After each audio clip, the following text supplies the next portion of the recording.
Friends, Mahanadi next promo வந்திருக்கு. என்ன ஒரு ப்ரமோங்க! ஒரே இடத்துல நம்ம விக்கா இருக்காங்க, நம்ம குட்டி காவேரி இருக்கிறா, உள்ள பிரின்ஸ்பால் கிட்ட பேசிக்கின்னு இருக்காங்க. அப்போ காவேரி நான் பிரின்ஸ்பாலை பார்க்கணுன்னு வெளியே நின்று கேட்கும்போது வேற ஒருத்தவங்க கூட பேசியிருக்காங்க, நான் கூப்பிட்றேன்னு சொல்லிட்டு அசிஸ்டன்ட் சொல்கிறாரு. நம்ம விஜயும் குழந்தையும் பேசிட்டு இப்படி வெளியே வரும்போது அந்த பக்கம் திரும்பி பார்க்காம இந்த பக்கம் பார்த்துக்கின்னு வராரு நம்ம விஜய். காவேரி உள்ளே போகிறா. என்ன ஒரு ஏமாற்றம் இது விக்கா ஃப்ரெண்ட்ஸுக்கு! உண்மையிலே இந்த இடத்துல சந்திப்பாங்களான்னு சொல்லிட்டு அவ்வளோ அவளோட இன்னைக்கு எபிசோட பார்த்தா கிடையாது. ப்ரமோ இது போல் விட்டுருக்காங்க. மறுபடியும் காவேரி வெளியே போகும்போது உள்ள ஒரு ஃபைலோட நம்ம விஜய் வராரு. அந்த ஃபைலை இப்படி ரோல் பண்ணிக்கினே வராரு. கண்டிப்பாக அதுக்கு தவற விட போகிறாரு. தவற விழுந்ததை எடுக்கிற வேலைக்கு விஜய் மறுபடியும் மூவ் பண்ணி போய்க்கினே தான் இருக்க போகிறான். கண்டிப்பாக இந்த முறையும் சந்திப்பு கிடையாது. ஆனால் ஃபஸ்ட் டைம்ன்றதுனால இந்த சந்திப்பை கொடுத்துருக்காங்க. அவங்க பேசலைன்னா கூட இந்த முறை சந்திப்பை கொடுத்துருக்காங்க. அடுத்ததாக நம்ம விஜய் பார்த்து சந்தோஷம் தான் பட போகிறாரு. ஏன்னா தொடர்ந்து நம்ம குட்டி காவேரி விஜய் கூட்டிக்கின்னு வர போகிறாரு.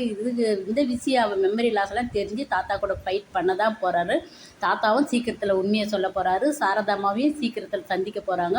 இந்த இடத்துல விஜய் வெளியே வரும்போது பாப்பா கூட்டின்னு காவேரியோட முகமே ஒரு உணர்வோடு மாறுது. அதை கவனிச்சிருப்பீங்களா இன்றைக்கி எபிசோடில்?